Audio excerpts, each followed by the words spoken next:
Yes. Hey, Hi. music still going? Yes. Hey, So, hey, and welcome everybody to the first episode of our weekly news update. So I'm your host. I'm Jason. I'm joined by Hussein. yes. Hi. All right. I'm Yeah. sorry. I'm getting an echo. Let me just mute one of these. Hang on a sec. Mute. Okay, sorry, I'm just getting an echo. Okay, so yeah, I'm Jason and I'm joined by Hussein. So welcome to the first episode of our World Weekly Update of news that's been going on around the world. So just before we get started, just a little housekeeping. So just a little bit about who AAI is. So AAI, Atheist Alliance International, their vision is a secular world where public policy, scientific inquiry, and education are not influenced by religious beliefs, but based upon sound reasoning, rationality, and evidence, where individuals who lack religious belief enjoy free speech, freedom of association, and freedom to participate in public life. So, why is being an atheist important? Well, we know from some of the examples around the world, at which we're going to talk about during our news wrap up, of the kinds of repression that certain people encounter in certain countries. Not every country is obviously, certain countries it's a little worse than others. In the Western countries, we have a lot more freedom of speech, but it is important that we challenge the narratives around atheism, particularly these ideas that atheism, that we are immoral. So we want to challenge and recraft that narrative over who we are. Obviously, critique of religion is important.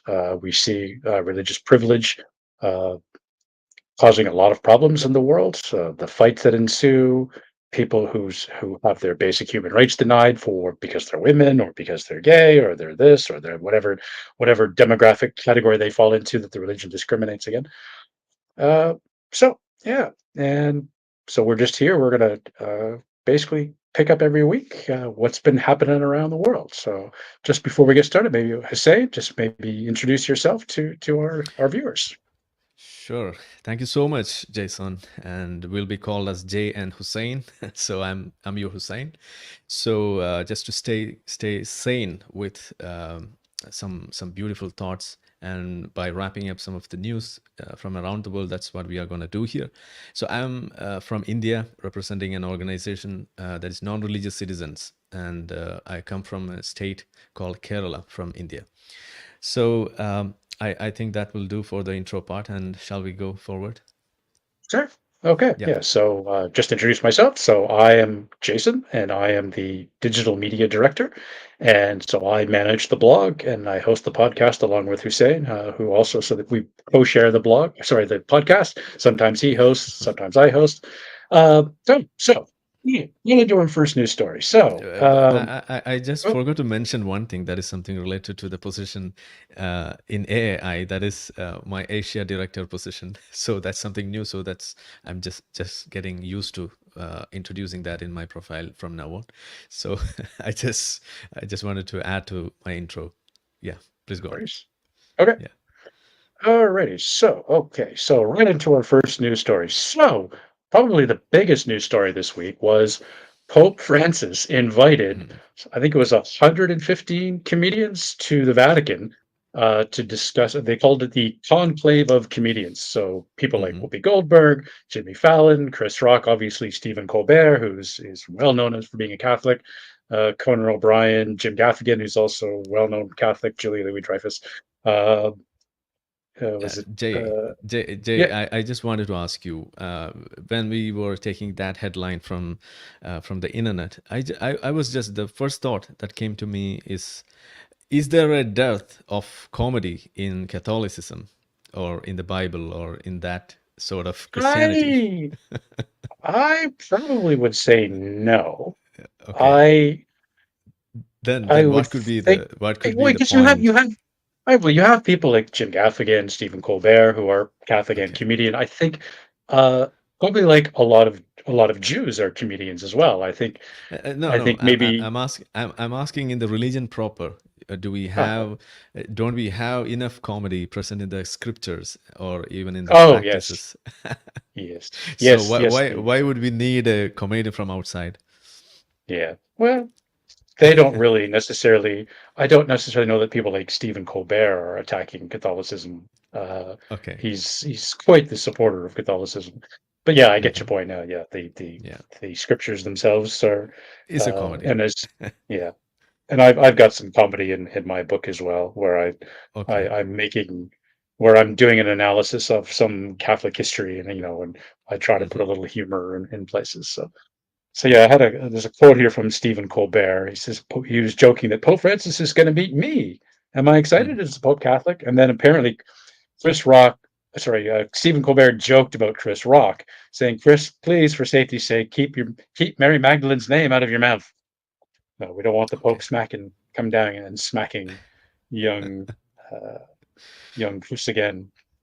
Okay. Okay. So yeah. So what exactly the point was in inviting them, these comedians from the He news? was saying because humor, like we need humor in the world, and that Okay. humor is next to godliness. There was an actual quote about it, something like, you can Hmm. make fun of religion, but you don't have to like make fun of God, something like that. But it was interesting. I mean, it was Okay. certainly wild that the Pope would invite like 100 comedians from around the world. But at Mm. least it shows. I mean, Pope Francis obviously is much more liberal than his predecessors, John Paul and Benedict. Okay. He's obviously doctrinaire in certain aspects, which I talk about as well in my book. I actually, when I'm going through Okay. Francis, I talk about it, like how like he Hmm. pisses off the left and the right in the church, the conservatives and the liberals. Hmm. He's not liberal enough for the liberals, and he's too liberal for the conservatives. So I think So do you think there's an attempt in the religious arena where, um, after the hijacking of the morality by the religion, is there an attempt to hijack even this comedians or the comedy, that kind of an art form, and thereby trying to control it or to use that for the propagation of the religion? Do you think that no, way? I Do don't. you suspect? I I think it was cultural outreach that, the Okay. Pope's trying to show to the young and hip crowd that, hey, the Catholic Church isn't old and fussy, like, hey, Mm. we can be fun, and look, we've invited comedians, so obviously we're young and hip, so give us Okay, a so shot. So it's a gesture of inclusiveness. yeah, Maybe that's yeah, it. it's just it's cultural outreach, trust trying to Okay. show people, because the church is obviously losing people left and right, especially the younger Mm-hmm. generation, like Gen Oh, Z. okay. They're not going to church, so then Oh, they've been okay. turned off by like the anti-gay, the anti-abortion. They've all been turned away. So my cynical guess is this is Then I have a Francis's way point. of trying to reach out to the younger people. Then I have a point here. Maybe the coming days, the churches will be the place where the stand-up comedies will be played, will be hosted. Well, there Okay. have been cases like was it the atheists, like there's the name, I can't remember, but like there were atheists that were meeting on Sundays, and that they were renting out abandoned churches Mm-hmm. to have like Sunday meetups for atheists, like to try to keep that spirit of community for non-believers. So Okay. there's certainly no shortage, and there's going to be more in the future of churches that are being Mm-hmm. churches that are going to get shut down. So why not use the churches as atheist A comedy mini for venues? that. I mean, like Yeah. in Singapore, you have Chimes, and Chimes is I don't know if you've been to Singapore. It's this beautiful old white convent Mm-hmm. that's now a bar and restaurant district. It's gorgeous. Okay. So why not repurpose it for evil secular things like comedy and alcohol and and flirtation. Anyway, so I wish our masjids, the Muslim prayer places, be also take a note of these events, and they just take this as an encouragement. And in the future, maybe even the masjids will be a place where even you can find some comedy shows like this. So hope for that. Maybe. Okay. We'll see. Yeah. It's gonna take a lot longer in Muslim places than in Christian places. So there's already Yeah. churches being shut down left and right. So Hmm. That's not okay. easy. Yeah. Yeah. Okay. So. So the next big news that stunned a lot of people Hmm. was the Supreme Court Justice Alito was apparently caught on tape acknowledging that the U.S. needs to return to godliness. Hmm. Um, So there's obviously some pushback here. The Freedom from Religion Foundation and other organizations have sent a letter to the Attorney General, Merrick Garland, asking the Justice Department to investigate that why is a Supreme Court justice, you know, publicly pronouncing his Christian nationalism beliefs. And not just is he saying that we need to return to godliness, apparently he also has a Christian nationalist flag outside one of his houses. So Hmm. that's causing some raised Serious, yeah. eyebrows around the US. So um, Mm. I'm not sure what it's like in India. I mean, I know in Israel, like prior to the Hamas attacks of October 7th, we saw all these protests in Israel over the proposed changes to how the Supreme Court would be structured. Um, Hmm.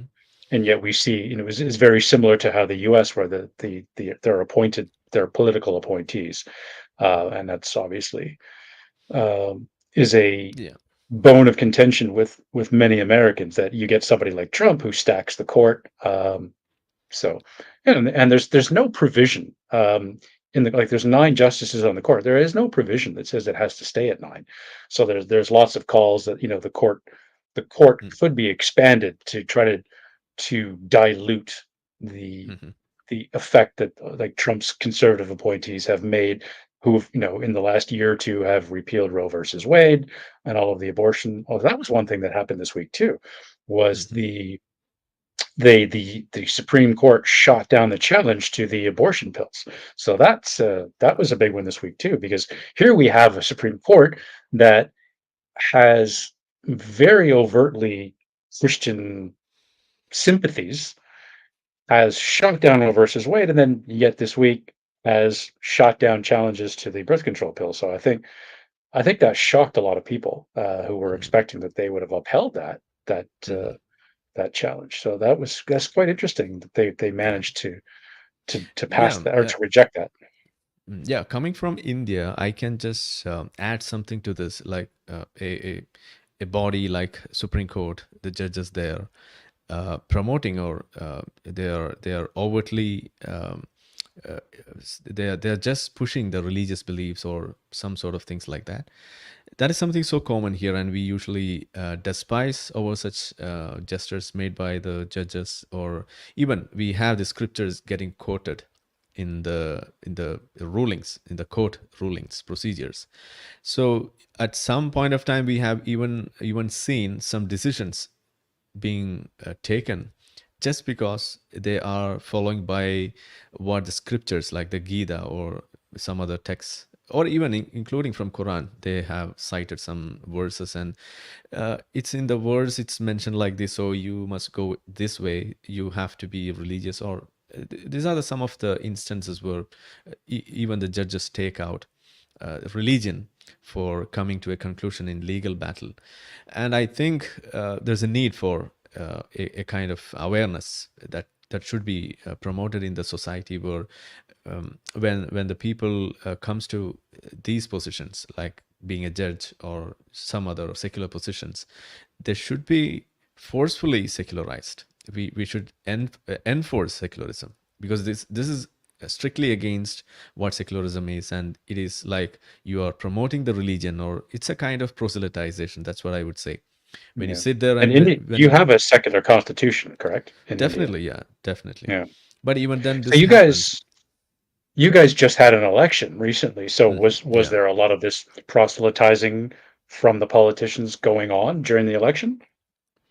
Uh, our election process, that's part of the democratic process, we know that, but the the discourses that happens when it comes to the election campaigns and how the election manifesto is discussed, at that point we have seen some people taking out religion, and some even they were even giving out the call for jihad. This is an election jihad. These kind of arguments, even that was raised. So uh, we even had strict opposing views over that. and that's one reason it goes balanced, and that's how we conducted this election peacefully without any instances of violence or any calls for re-election or anything like that. Even there were many accusations like that. So of course there are people who does things this way, and it goes against the secular process or the way by which we should stick to secularism. Yeah. So what maybe we can discuss a little bit about the results of the election. So the BJP still won, but they had a reduced mandate. So maybe we can talk about that briefly. Like Yeah, what sure. does that mean for the country that the BJP has lost some of its seats? How do you um, interpret that? BJP is just one among the parties which constitutes the NDA. That's the ruling body that we call. So that's the right wing or the ruling part of this government, and we have this UPA or the group which is led by the Congress party, which now it is known as Indie Alliance. So India, that's the name that they have taken for this 2024 election.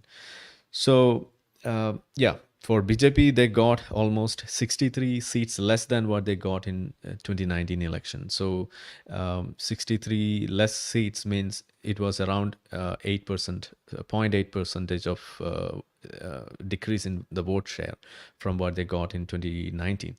So, even then, for a government or for a prime minister who was leading this election and hoping to stay in the power for the third time, with all these negative impressions over them, like being anti-Muslim and many other accusations over them, allegations, and all other things, they managed to win the election, and NDA got the majority in that way. So they are still in the power. So they were expecting a massive win, like they will just get the whole the majority without depending upon the other allies to form the government. Like if they got around 272 votes seats, that means they are able to form the government on their own. That's the number that is required for forming the government. But they got almost 40 seats less than what they wanted.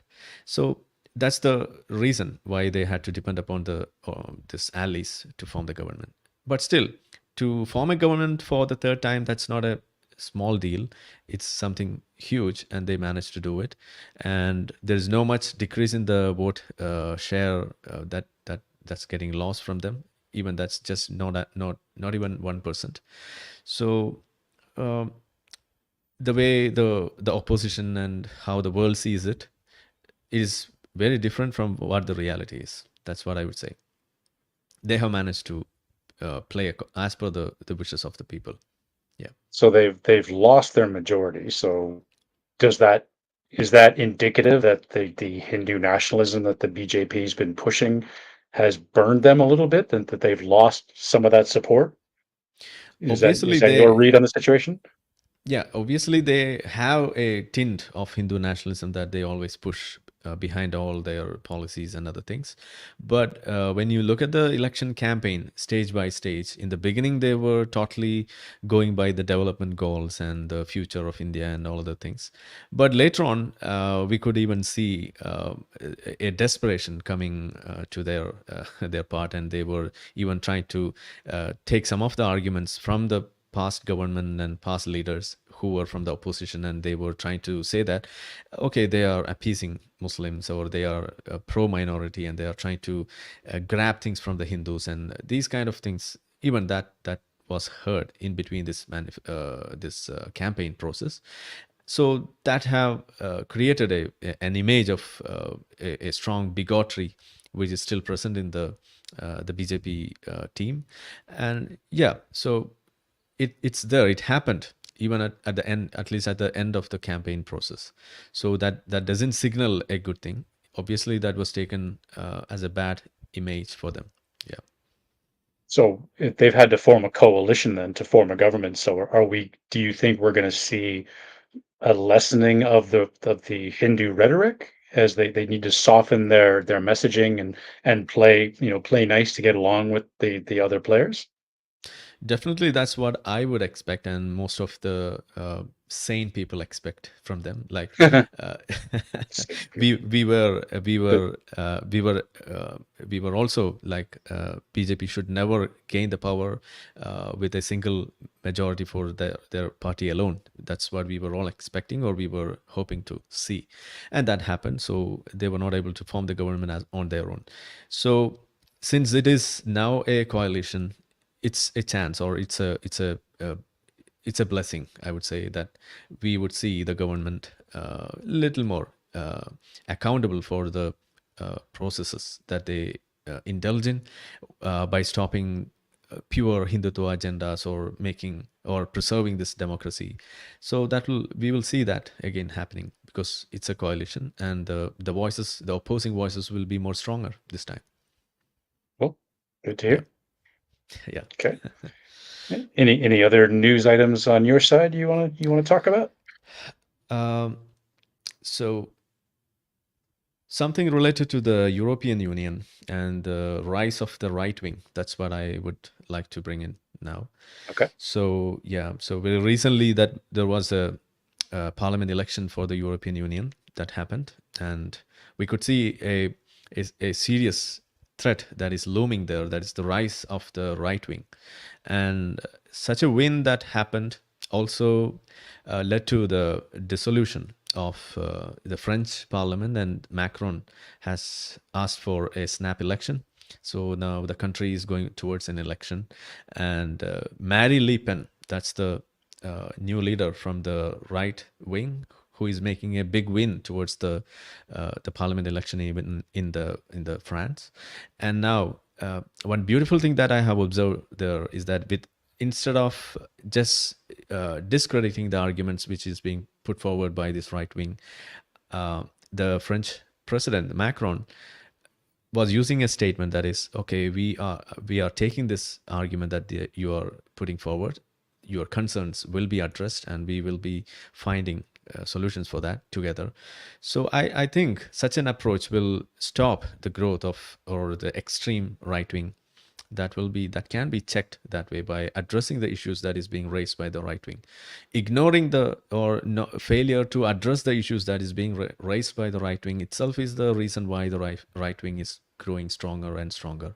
And we are seeing from all over the European Union and some other countries like UK, that the arguments or the problems that is being proposed or being raised as a problem which can affect their country, when it is addressed properly, that will bring change, that will stabilize the country, and that will be the good, something that can be done as a good for a country as a whole. That's what I would say. So do you have anything to add on to that, like? Yeah, like we're seeing even you I have observed throughout my life that, and I'm sure other people have noticed it as well, that the governments always flip back and forth, right? Like say in the US, you go back and forth between the Democratic government and a Republican government just because people get fed up with one, so they vote the other one in. So while we're seeing like this sort of ultranationalism in Europe, like with Orban in Mm, Hungary, Marie Le Pen in France, we've got the new, to use a lack of a better term, the new fascist leader in Italy. Uh, but then you have something like Poland, where the mhm, PIS party, which was very strongly aligned with the Catholic Church, was very anti-abortion, lost the recent election, and we're mm, seeing a shift, according to an article I read a week or two ago, that came from a secular group in Poland, that something like only a third of heavily like Poland is one of the traditionally very heavily Catholic countries, and yet only a third of Poles are going to church. So mhm, we're already seeing in Poland, we're seeing a shift away from a hardline conservative government, that has alienated much of their base with their Catholic rhetoric about not banning abortions. So even though that there might be an uptick sort of in this right wing nationalism in the EU, it tends to be very cyclical, right? Like that comes in, people get fed up, mm. and then it comes back again. So yeah, it's kind of on an upswing now, but I think eventually people are going to get sick of all of the negative baggage that comes with all that right wing. Yes, I mean, Right, yeah.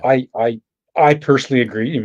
I tend to be right wing when it comes to uh, political responsibility. Like, we should be financially, we should be fiscally responsible, socially liberal. So I can understand certain aspects of right wing political culture where you want responsible government, but Mm, this sort of totalitarian or this the right wing has really kind of become enmeshed with sort of mhm, Christian in the U.S. Christian nationalism in Poland with the Catholic Church as well. Um, so I think we're seeing demographically, we're seeing like the Gen Zs are they're quite as a block mm, quite strong in the nuns. You're not seeing a lot of Gen Zs that are a large majority of Gen Zs that are religious. So I think this is going to be a generational shift that this kind of right wing sort of ultra nationalism is mm, it's going to run its course. I would estimate it's going to run its course fairly quickly because I think it's just going to burn people out. mm. This us versus them. I think that gets old really quick. Yeah. You know, we But live in modern times. We have multinational, intercultural. This whole tribalism. Is I personally don't go for it. So, but mhm. But for the current trend in the gains that's made by this right wing, we can see a single reason that's being promoted as one of the biggest reasons. That's the illegal immigration and the increase of the crime rates that is going on in yeah, or well much noted in the European countries, and the kind of the deleterious effects that is being visible in those countries with regards to their own national values and even the democratic values and all. So that's one big uh, a reason which is being cited now. So when we look at the way this shift is happening now, it's not just the alternating mode of things, like that's what you were trying to explain. It's something that is happening with a little or a more angle of voluntary action that is being taken, something against this the incumbency. So that's what I would like to add on to this. So how would you react to that? yeah. I I would say that the refugee crisis has probably been the single Mm, biggest contributing factor to the rise of the growth in the right wing. mm, You have these people who are they're seeing their culture being threatened as they're absorbing in all of these people. There's the argument that especially with the Muslims, that they leave Muslim countries and they come to a place like the UK and they just want to turn it into a version of where they left. I'm like, well, then why did you come here? If you don't want mm, Western values, why did you come to a Western country? If you want Sharia law, why didn't you stay where you were? So it mm, seems I can understand the pushback in that sense where people they're seeing their cultural root. But I grew up in Canada and the mm, US, Australia to some extent as well.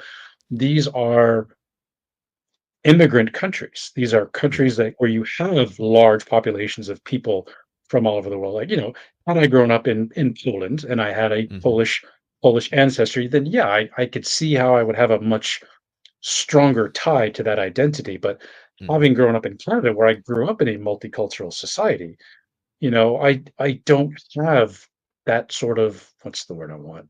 I don't have like this emotional mhm, connection to the countries of my ancestor. That Ireland must remain Irish and Scotland must remain, Scottish, and that where else do I have relatives from? I probably have some in mhm, Germany somewhere as well. Then I just, while I recognize and acknowledge the ancestry that I have, I don't particularly feel any strong affinity to that culture and that it must remain, homogenous and pure. mm. See, that's fine. Uh, so that's one reason I would say that even all the people who were Irish or who were Polish or who were German, they were not arguing for their origins or their country in that way until and unless they were finding a threat which is causing some kind of erosion to their values which they find is a part of their Irishness or that Polishness or their Germanness or their Britishness. That's what I'm saying. Like Yeah. if these people are calling on the streets for Sharia law to be implemented, and they are also saying that we don't want democracy, Germans or even the British or any Polish or any people Irish, they are saying this threat against democracy is not just a threat against democracy; it's also a threat against their origins, and Yeah. they see this democracy as a part of their origin or their Germanness or Polishness. So that's one reason why, when they see a threat which is causing a problem toward this a democracy, they come up with a nationalist ideology and they are trying to defend that. Yeah. Uh, how do you see that? Yeah, I agree. So let me just share my screen quickly. Mm, You can see. So I have this from Twitter, where mhm, the Prime Minister of Denmark was confronted by a Pakistani Muslim, and he's using the demographic argument that mm, the Westerners are only having like one kid, whereas Muslims are having multiple mm, kids. So he's this saying is like and he's actually saying he's outright saying we're going to exterminate the white people. So yeah, mm, I can see how that would be mhm. threatening for some people, for a lot Yeah. of people. Um, Mm, but obviously, this person is a zealot. He's obviously not representative of the mainstream of any religion. Like yeah. I I'm realistic enough. I have lots of Muslim friends. They're all down to earth. They're very moderate people. You know, it's the same with Christians. Like, yes, there are wingnut Christian zealots, Mhm, that are blowing up abortion clinics, but the vast majority of Muslims and Christians are peaceful and law-abiding people. People mhm, like that guy who are threatening the Danish PM, they're the minority. But the problem is, as we hear over and over again, where are the moderates? Why are they not standing up to their own zealots? Because they're mhm, afraid, right? They don't want to stand up to people like that because they don't want to get killed because they know these people mm, are unhinged. But it's pretty much up to the mhm, ex-Muslims like yourself who really mhm. need to stand up to this kind of extremism. So Definitely. Yeah. So, but the problem is when ex-Muslims stay against them or against these extremist ideologies, what we are seeing is that we are being called as the right wing. So that's the problem that we face. So whoever point outs the problem with the Islamic way of doing things and all this, especially Islam, it's so easy for an ex-Muslim to become a right wing. That's what we see here. So the only two options which is there in front of an ex-Muslim is to just ignore such things and just do whatever things that they want, like exposing the Islamic traditions or the narratives which is causing harm to the society, especially like deranging the democratic values and causing problems to the secular existence. And the second option would be you just take that call serious and just stay silent, and that's not going to make any difference. So that's the problem. So there are some ex-Muslims who stood by their ideals of exposing Islam, and there are some others, like the majority, I would say, who are just silent just because of this reason, and even that costs even their life. That's one reason why they are silent. Yeah. yeah. Well, as we've said in the past, like I think if Mm, I were to estimate that the Muslim Enlightenment, I think we're probably 1 to 2 generations away. I think mm, with the internet, with the access to information, with the rapid demographic mm. increase we're seeing in ex-Muslims, I would hypothesize we're within 2 generations of the Muslim Enlightenment happening. What do you think? Yeah, definitely. Even that's what I said in my life almost 2 hours ago. This will happen with the help of internet and with the help of proper legislation of laws, which will make sure that if you come up with any of the Islamic or any of these religious rules, whether it be Islam or be any other religion, there will be a rule in the place, the rule of the land, which will be secular and which will be democratic and which will be ensuring the people's right properly. And the will get a chance for the people to uh, to contrast and see, okay, the rule in the religion is discriminatory, and that is causing a problem for them, and the rule we have as part of our country, our existence of our constitution, that is more helpful and more just towards us. So we just go with what the constitution says, or what the modern society says.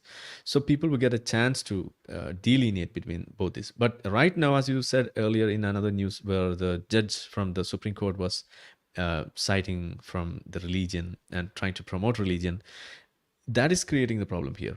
Here the people are not getting a chance to even a single chance to see there's a problem in a religion. What we are seeing always is that religion is getting marketed each and every time. So, as you said, in the future, there will come a time when the Islam also will get modified in this manner by not by suppressing its rules and regulations, but by giving a chance for the people not to take it because we have better rules and regulations. Yeah. Yeah. Okay. All right. So little bit of news, Ah, actually it was two, but the last main one before we go into our debate, ah. was Marjorie Taylor Greene this week. The U.S. Dumpster fire was quoted. Mhm. She compared Trump to Jesus, saying, "The man that I worship is also a convicted felon." Like, Okay. okay, so thank you, Marjorie, for telling us all about how crazy you are. So, comparing Trump to Okay. Jesus, can I get any more crazy in the U.S.? Okay, so that is it for the main news stories. There's one other item, news Mhm. item, that then is going to lead into Hussein and I are going to have a little bit of a debate. Just a disclaimer up front: we're going to talk about Israel Gaza. So, just a disclaimer: these are my opinions and Hussein's opinions. This has nothing to do with AAI. So, don't write letters, don't get all pissy with the organization. These are our opinions as individuals. We're just here to discuss and debate with each other what we think is going on in Israel and Gaza as it relates to the religious context of the fight from both the Jewish and the Muslims, and for those of us who are non-religious, who are observing it from outside and going, "What the fuck?" So the news story of this week was Benny Gantz resigned from the War Cabinet, and immediately one of the completely insane Jewish cabinet ministers from the coalition immediately demanded his place on the War Council. This is the I can't remember the guy's name, and frankly, the guy doesn't deserve to be named because he's a complete nut. He's This is the guy who was he's actually been to jail for his Jewish extremism. Mhm. So he's demanding a place on the War Council. So yeah, that's what we need. We need more religious zealots in a not a religious conflict, but in this geopolitical conflict, we need to inject more religious insanity because that's what the world needs to solve the problem. So okay, so moving into the live fire debate is me and Hussein. So I am pro-Palestinian and he is pro-Israeli. So Okay. Okay.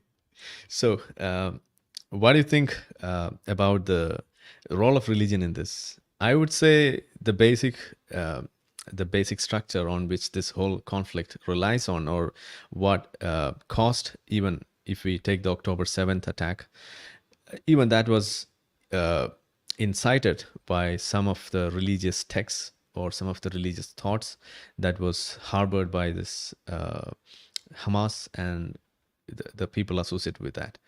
So do you? I strongly believe that there is a strong reason of religion behind this whole there conflict, and that's one of the reasons why it is very hard to get over this. Yeah. there's an aspect of religion, but when Mm. you boil this down, if you take religion out of the situation, in my opinion, this is a humanitarian issue. Yes, religion is playing a role. It's creating this factionalization, this us versus them, that the religion is a part of it, but it's not just the religion.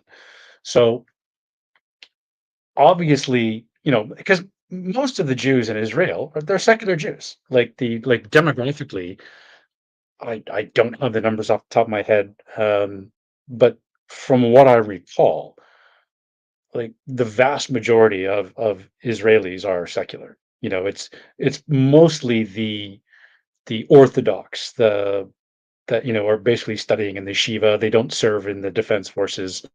They're the ones who are really believing in, like, Israel is the we are the chosen people. This is the chosen land. God gave this land to us. And yes, you do have in the illegal settlements, you do have some of these hardcore Orthodox Jews who believe that they're entitled to the land, and that's why they're in these illegal settlements, which the UN has condemned, which even the Israeli government has condemned, even though they support some of them. Some of these settlers are terrorists. Like, I follow 3 or 4 Israeli journalists, and they report, like, on these Israeli settlers, and, like, they're beating, they're beating the Palestinians who are on the farms around their settlements. They're they've destroyed, like, water pipes. They've blocked aid. Like, these people are acting like terrorists. There's no other. You can't say it in a nice way. They're terrorists. Mm. And very few people are paying attention to it. Like, one of these journalists has been pointing out that while everyone's been distracted by Gaza, that Israel has undertaken a dispossession in the West Bank because no one's really paying attention while the Israelis dispossess some of the Palestinians in the West Bank. And it's shameful. It's really, really shameful. Okay. So when you say that religion is an aspect of this whole issue, this geopolitical issue, and the major word by which you decided to define this conflict is a humanitarian conflict. That's what you were Yeah. trying to say. Yeah, because S- for the yeah. Palestinians have been dispossessed for what, Mm, 75 years from the mm, Arab-Israeli war in what, 47, 48. mm. It was so one of the journalists I follow, his name is Okay. Gershom Gorenberg. He wrote about 12 years ago. He wrote a book called The Unmaking of Israel, and he talks about during the Arab-Israeli war, because dispossessions had happened, like the Palestinians had fled from the fighting, and there was a cabinet level, and he talks. This Israeli journalist talks about this was a Israeli cabinet level decision Mm, that turned the unfortunate circumstance of the refugees into a choice, where they accelerated the dispossessions, and then as a state policy, the state of Israel has refused to allow the right of return, and they claim it's on their one of their websites, their propaganda, one of their propaganda ministry or something. They state that they have absolutely nothing to do with perpetuating the refugee crisis. I'm like, mm, really? You increased the expulsions, you've made it a policy that you will not allow the right of return, and then you turn around and claim you have nothing to do with it. Like, that's just rhetoric, and it's blatantly rhetoric that you can see through, that it's nonsense. Oh, obviously, okay. the Israeli government has contributed to the Palestinian refugee crisis and Mm, perpetuated it. And when you have people who have nothing left to lose, how is that in your best interest for security? If you've dispossessed all of these people for generations, mm, of course they're going to turn to terrorism. They have no other recourse. mm. They're poor. They're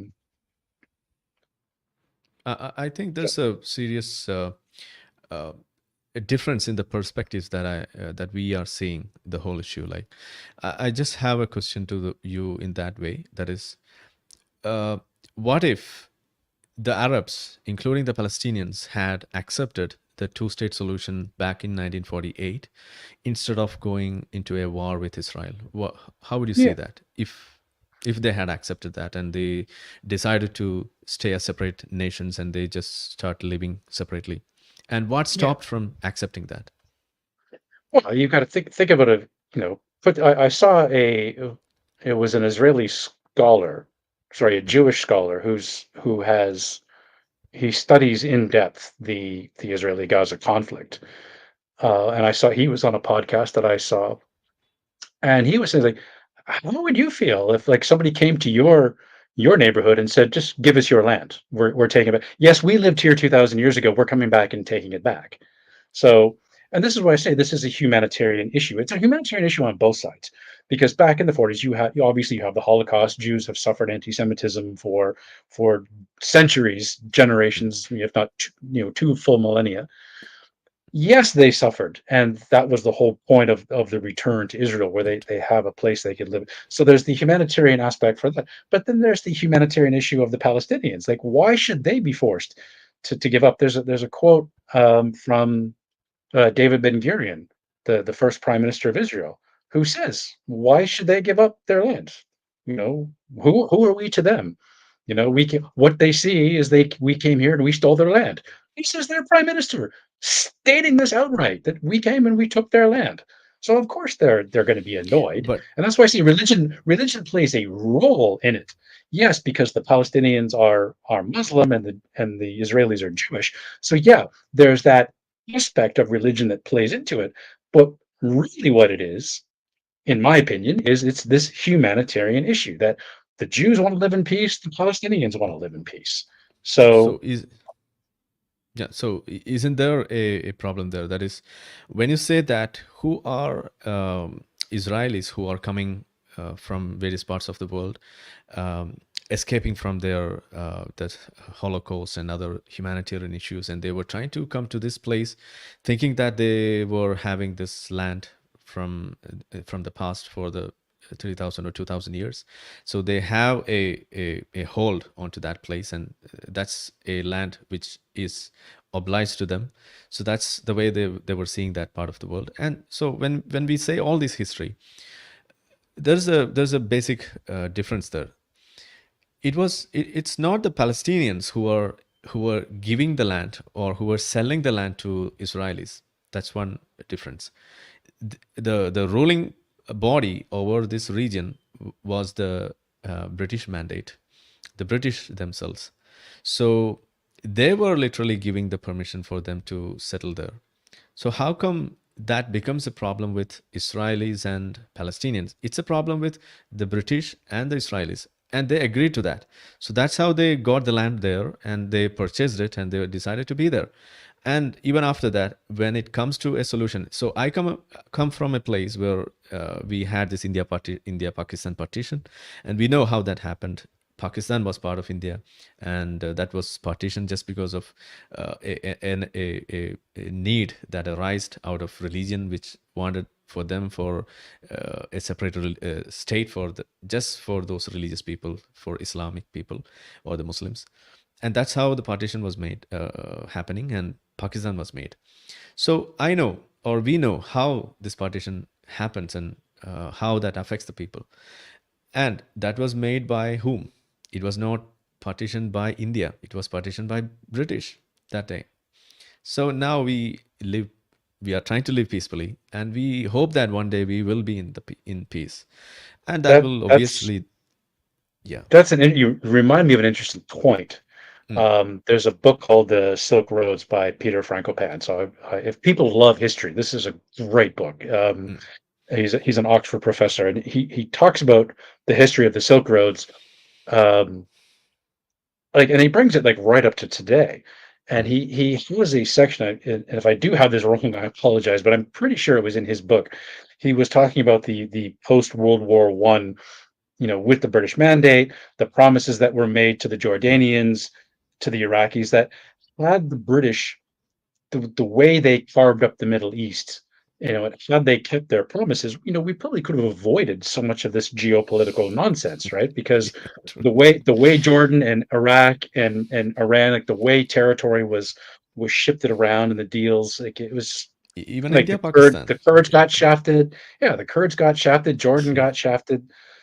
Saudi Arabia got shafted. Like, the British, I've been saying for 30 years, like, how many problems in the world have we had because some myopic bureaucrat sitting in an office, drew a line on a map Try the license. Yeah. without any any sort of contextual understanding of what are the socio-cultural and geopolitical parameters that are going on in this, we just, I'm going Mm. to put a line here. I'm like, okay, you have no idea what you just did and the 50 S- years of Yeah. warfare you've just ignited. So So when I can read something from the Hamas Charter, and I read this in the light of a recent report that came in Wall Street Journal, and that is about the necessary sacrifice. That's what the current leader or the mastermind behind this October 7th attack and the whole war that is going on now from the Hamas part. Yahya Sinwar was mentioning to a necessary sacrifice. So he was mentioning that way, and for that why he's using that word, because he knows that people are dying in the Gazan side, and that is creating a huge uproar in the world, and Israel is getting cornered for these accusations over genocidal acts and the war that they are doing indiscriminately, disproportionate warring. These are the accusations that they are facing.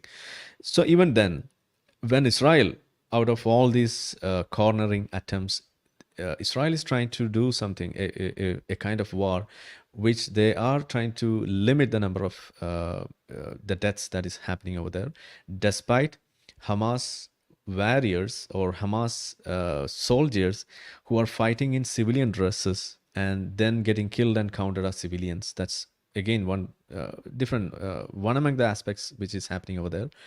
So, despite all this, Israel is trying to limit the number of deaths. And even then, what we are seeing here is that Yahya Sinwar is citing this as a necessary sacrifice to corner Israel in an international arena. And his aim, or Hamas' aim, is to destabilize Israel.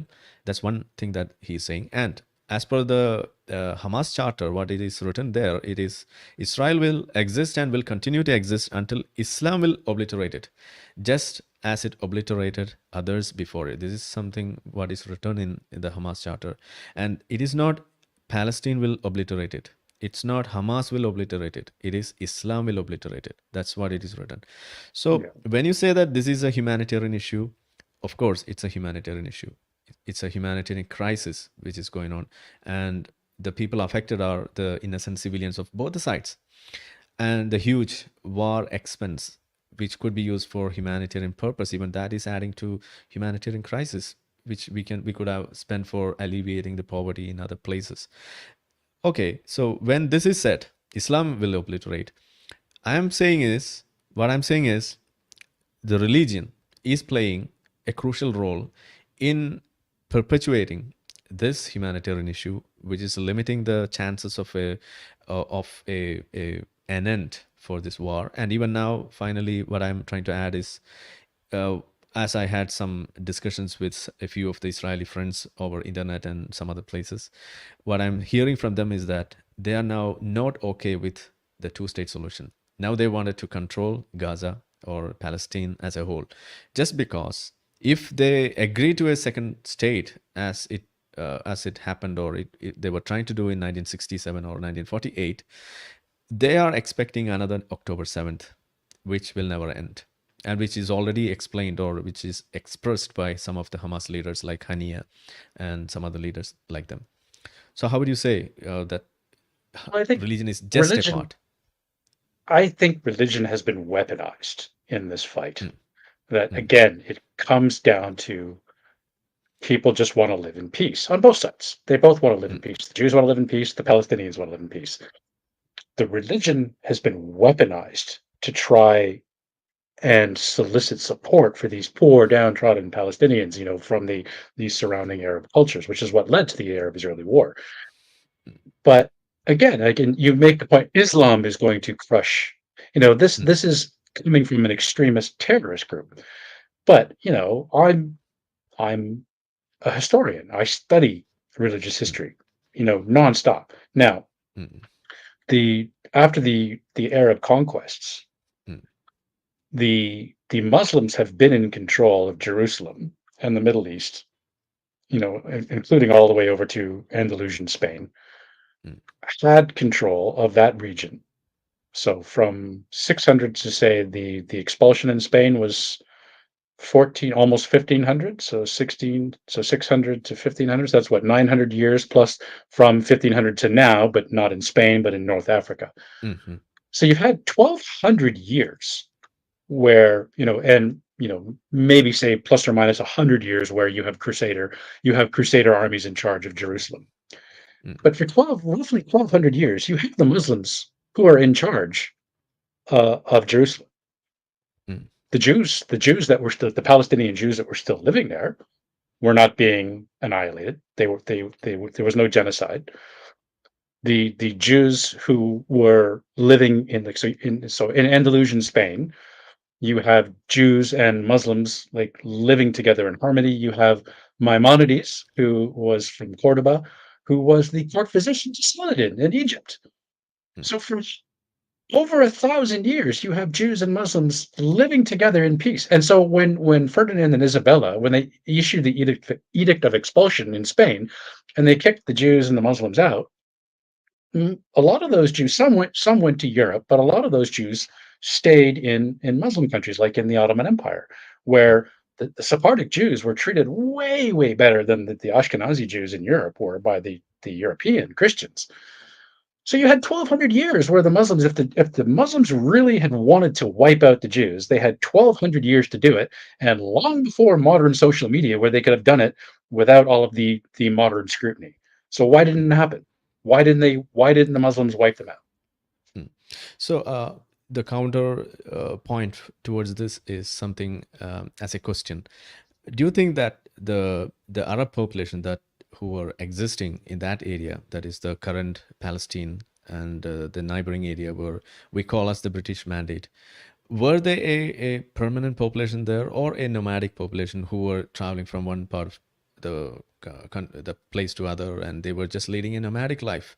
So they were not having a concept of really a state, a concept of a modern state An that we do. identity. Yeah, so if I can relate this much to my own country. Okay, so when it comes to the freedom struggle and the freedom fights that we were having in India back in the history, you won't find a unified sense of national integrity or some kind of a national that kind of sense, a patriotic sense, which was used as a tool against fighting the British. That was not happening here. So if you look at the map of India, you can see that most of the northern states, apart from my state, from my neighboring Tamil Nadu, above that, you will see fierce fighting happening between the British and even other people over there. Even even many conquests were happening, like the Mughals coming here and all other people. So what was going on here is that everything was localized. There was not a having a sense of unified nationalistic viewpoint over there. So most of the people were nomadic, and they were not focused on a nationalistic symbol or that kind of an identity. So they never saw something like British or something like a Mughal empire or someone from any other empire as a threat towards their national existence. That was something different, which we started gaining after much of the historical events, just like the British Empire that was conquering different places and imposing their that empirehood over places and giving them a sense of unified nationalistic ideals. So that's different. So don't you think that to say that Jews and these people over there were living peacefully for centuries altogether, that is something overextending by neglecting this kind of an existence, a nomadic existence? Well, that's where I coming Mm, back to saying this is basically just a humanitarian issue. mm, Religion has been weaponized, but this is just about two peoples wanting to live in peace, in unfortunately in the same land. But because you didn't have up until like 1948 and the British Mandate, you did not. I mean, there might have been the occasional uprising of violence between the communities, but it wasn't a systemic. There was no there was no call for Muslims to annihilate the Jews, the Palestinian Jews that were living there. And obviously, this is long before the state of Israel. There's no IDF. There would have been nothing to protect them if the Ottomans or prior to that, the Fatimids and the Abbasids and the other Arabs that were in control, if they had wanted to cleanse the Middle East of Jews, they could have. But don't mm, forget, Christians and Jews are both people of the book, right? Islam is like the fan fiction of Judeo-Christianity, right? it borrows from both Judaism and Christianity, and consequently, both are people of the book, and they are supposed to be treated with respect for being of the Abrahamic faith, of the mm, monotheistic faith. yeah, Granted, yes, there have been abuses throughout history, but generally, the Christians and the Jews that were living in Muslim territories just had to pay the tax, right? You could convert mm. and have full rights, or you could pay the tax. I think it was a Jizya, dhimmi. jizya, Yeah, dimitude we call it. yeah. Mm, So I mean, as I said, like if the Muslims had really wanted to wipe out the Jews, they mm, had centuries to do it.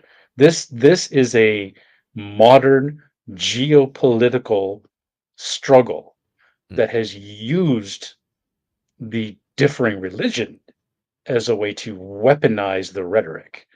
mm, But yes, religion is playing a role, but I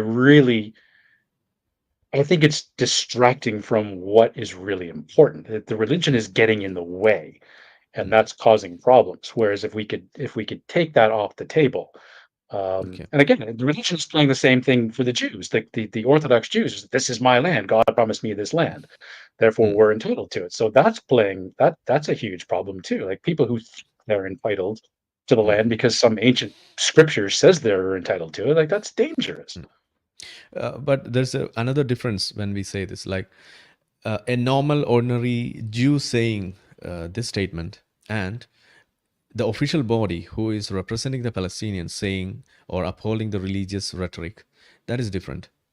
As far as I have understood from what the official bodies, the IDF or the Israeli government, even their ideals are not something like only Jews. We were here for centuries, so we must remain here. This is not the statement that is being given out by the official bodies in the Israel. But maybe the Jews who believes like this are there, and they are defending that their rhetorics. That's happening there.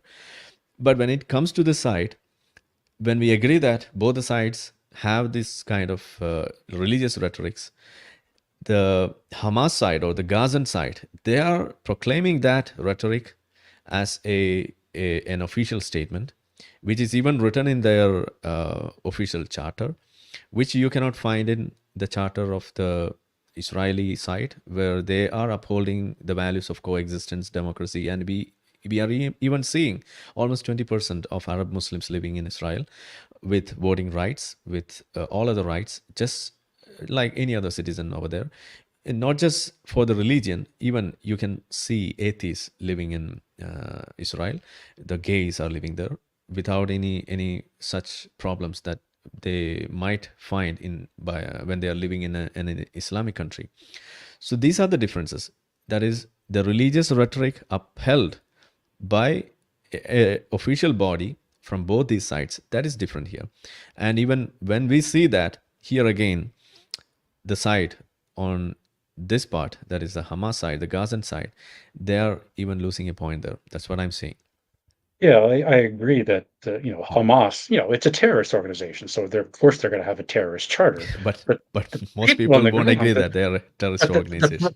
but the Palestinians on the ground, Yeah. these people want to live in peace. And granted, like when like Hamas was elected, but the people who are living in like the demographics from when like the majority of Palestinians weren't even alive when Hamas was Yeah. elected. So you have the bulk of these people in Palestine did not elect Hamas. So Yeah. yeah, I mean it's very, very complicated. Mm. It's not an easy solution to fix, obviously, but we need to be able to talk about it. That's the problem is as soon as you talk about it, people on both sides start shouting you down. The Jews like, oh, it's Mm. anti-Semitic, or oh, it's Islamophobia. I'm like, can we please use words properly and Mm. discuss this like adults?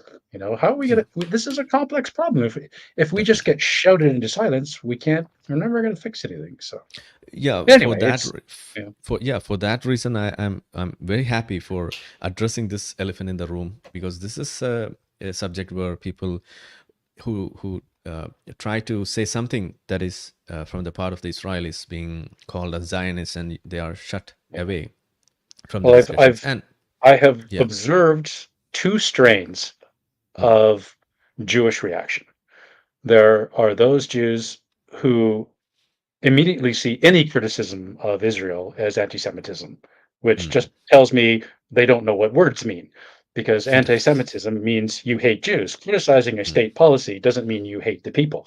These are people that have, again, have Mm. weaponized the term for rhetoric to try to shut the discussion down because Mm. they know they're going to lose the discussion, so they just try to stop it. The other strain I've seen is the Jews, who people like what's his name? I'm having a brain fart. Mhm. But the secular Jews who, and a lot of secular Jews do not agree with the state of Israel. Like, why would you need an ethno state founded on religion? Mm. They do not see this as a good thing. So what I have observed is there are Jews who just they see every single thing that happens as proof of anti-Semitism, and then you have the Jews that are saying, "Hey, we really don't agree with what the state of Israel is doing here. We sympathize with the Palestinians and what has been done to them over the last 70 plus years, and that we want to see a fair solution." I Mm. don't see a lot of people in the middle. It's like either one or the other. Oh, it's anti-Semitic, or oh, we really need to be addressing again this the humanitarian issue that Yeah, what has been definitely. done to the Palestinians. That this is yeah, religion's a part of it, but we need to get the religion out of it. So Definitely.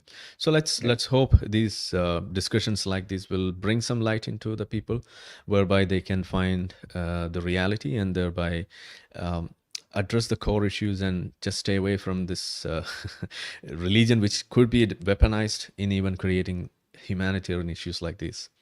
So isn't yeah, that a good a good point to take home? yes. And it's Definitely. probably Thank a you. good place to wrap up. It's been just over an hour now, so Yeah. it's probably Yeah. a good place to stop. So I'd So like to the thank everybody who's mm, come and watched with us. I hope they've enjoyed it. I notice now, just as we're ending, our count is climbing. Finally, just as we're wrapping up, maybe people maybe. are like, hey, you got to you got to go check out this discussion. So okay, well, thank you everybody for Yeah. watching. I hope it was informative. Please check us out next week. Yeah. Please do consider either joining AAI, or if you'd like to donate to the Atheist Support Network to help us help people who are in trouble. We do try to help a lot of. Lately, we're helping a lot of ex-Muslims who are in dangerous situations, who need help with relocation or maybe help getting a job so they can take care of themselves to get themselves out of a situation. So please do consider supporting Atheist Alliance International, either becoming a member or donating to Atheist Support Network. So thank you, Hussein. Appreciate you joining us today. Thank You're you, Jay. muted. There we go. Yeah. Yeah. Any parting So thoughts? next week we'll meet again with staying sane with Staying sane. Jay and Hussein. Yeah, we need to learn Stay sane. sane. Yeah. Yeah, Stay sane, stay sane. everybody. Yeah, All bye. right. Bye